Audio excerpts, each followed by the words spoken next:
Hello. आज मी तुमच्यासाठी एक खास दक्षिण भारतीय रेसिपी घेऊन आली आहे. वेन पोंगल. साधी, पौष्टिक आणि झटपट होणारी आहे. वातावरण बदललं आहे, मुलं आजारी पडत आहे, त्यावेळेस त्यांना काही खाऊ वाटत नाही, तेव्हा ही रेसिपी नक्की ट्राय करून बघा. 1 कप तांदूळ घ्यायचा आहे. कोलम तांदूळ किंवा बासमती कुठलाही वापरू शकता आणि अर्धा कप मूग डाळ घ्यायची आहे. आता हे दोन्ही पण आपल्याला मंद आचेवरती हलकंसं भाजून घ्यायचं आहे. तांदूळ जो आहे तो हलका परतायचा आहे, खूप लाल होऊन द्यायचा नाही. वेन पोंगल किंवा ज्याला आपण राईस पोंगल असं म्हणतो, ही डिश तमिळनाडू आणि कर्नाटकामध्ये खूप लोकप्रिय आहे. साधेपणा, चव आणि आरोग्य या सगळ्यांचा सुंदर मिलाफ म्हणजे वेन पोंगल. हे पहा, तांदूळ हलकेसे आपण भाजून घेतले आहेत. भाजून झाले की काढून घेऊयात. तांदूळ इथे खूप लाल होऊन द्यायचा नाही, हलकासा फक्त परतून घ्यायचा आहे. आता मूग डाळ जी आहे ती घालूया. कसलाही तेलाचा किंवा तुपाचा वापर न करता हे दोन्ही जिन्नस कोरडे भाजून घ्यायचे आहेत. मूग डाळ हलकीशी लाल होईपर्यंत आपल्याला छान भाजून घ्यायची आहे मंद आचेवरती. वेन पोंगलमध्ये वापरले जाणारे मुख्य घटक म्हणजे तांदूळ आणि मूग डाळ. मूग डाळ पचायला सोपी असून प्रोटीनचा उत्तम स्रोत आहे. मूग डाळही इथे आपली व्यवस्थित भाजून झाली आहे. तिलाही काढून घेऊयात आणि आता हे आपल्याला 2 ते 3 वेळा स्वच्छ पाण्याने धुवून घ्यायचे आहे. आता हा राईस पोंगल करताना सर्वात महत्त्वाचं म्हणजे काळी मिरी आणि जे जिरे आहेत ते ताजेच हलकेसे कुटून घ्यायचे आहेत. खूप बारीक पावडर करायची नाही. दरदर हे आपल्याला कुटून घ्यायचं आहे. हे पहा, असं आबडधोबड वाटून घ्यायचं आहे. खूप बारीक त्याला ठेचायचं नाही आणि हे ताजंच कुटून घ्यायचं. याने आपल्या राईस पोंगलला चव आणि सुगंध खूप छान येतो. चला आता आपण फोडणी करायला घेऊयात. कुकरमध्ये 3 ते 4 टेबलस्पून आपल्याला साजूक तूप घालायचं आहे. तूप गरम झालं की त्यामध्ये घालायचे आहेत काजू आणि हे काजूचे तुकडे आपल्याला हलकेसे लाल रंग येईपर्यंत तुपामध्ये परतून घ्यायचे आहेत.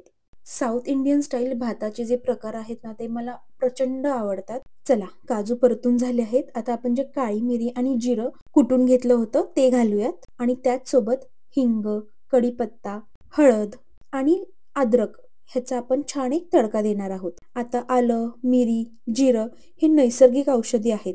त्यात पोटातील वायू कमी करतात, पचन सुधारतात आणि शरीरात उष्ण ठेवतात. आणि आपण ही फोडणी तुपामध्ये देत आहोत. तुपामुळे शरीराला आवश्यक फॅट्स मिळतात, जे पचनशक्ती सुधारतात. तुपामध्ये फोडणीला टाकलेलं आलं, मिरी आणि जिरं यामुळे एकदम अप्रतिम सुगंध आणि सौम्य झणझणीतपणा येतो. त्याचबरोबर आपण काजूही भाजून घेतले आहेत, त्यामुळे खमंगपणा वाढतो आणि प्रत्येक घासाला एक खास चव मिळते. फोडणी आपली खमंग भाजून झाली आहे. आता यामध्ये आपण जे तांदूळ आणि मूग डाळ भाजून धुवून घेतले होते ते घालायचे आहेत. मूग डाळ आणि तांदूळ 2 ते 3 वेळा पाण्याने मी ते स्वच्छ धुवून घेतले आहेत. आणि आता हे जे मूग डाळ आणि तांदूळ आहेत ते आपल्याला तुपाच्या फोडणीमध्ये 1 ते 2 मिनिटं व्यवस्थित परतून घ्यायचे आहेत. यामुळे भातालाही छान चव येते आणि तांदूळ मस्तपैकी फुलतो सुद्धा. गरमागरम हा राईस पोंगल खाताना एकदम कम्फर्ट फूडची भावना येते. म्हणजे थकवा गेला, पोट शांत झालं आणि मन सुद्धा अगदी प्रसन्न होतं. वेन पोंगलची खरी खासियतच म्हणजे त्याचा साधेपणा. कमी मसाले, कमी साहित्य, पण तरीही अफलातून चव. दक्षिण भारतात पोंगल हा एक सण आहे आणि त्यावेळी गोड पोंगल व खारट पोंगल अशी दोन्ही प्रकारचे डिश बनवले जातात. आणि आपण ज्या खारट प्रकाराबद्दल बोलतोय त्यालाच वेन पोंगल म्हणतात, जे आपण बनवत आहोत. चला, मूग डाळ आणि तांदूळ तुपामध्ये व्यवस्थित परतून झाले की त्यामध्ये घालायचं आहे 4 कप पाणी, चवीपुरतं मीठ. हे व्यवस्थित एकदा ढवळून घ्यायचं आणि कुकरचं झाकण लावून मध्यम आचेवरती 3 ते 4 शिट्ट्या करून घ्यायच्या. आता तुम्हाला जर ह्यामधल्या तुपाचा कंटेंट कमी करायचा आहे किंवा तूप कमी वापरायचं असेल तर 3 कप पाणी आणि 1 कप दूध असं घालायचं आणि तूप जे आहे ते फक्त 2 चमचे घालायचं. दूध घातल्यामुळे एक क्रीमी टेक्स्चर सुद्धा येतं. सांबर, नारळाची चटणी किंवा फक्त थोडं लोणचं ह्यासोबत खाल्लं तर जेवणाची मज्जा द्विगुणित होते.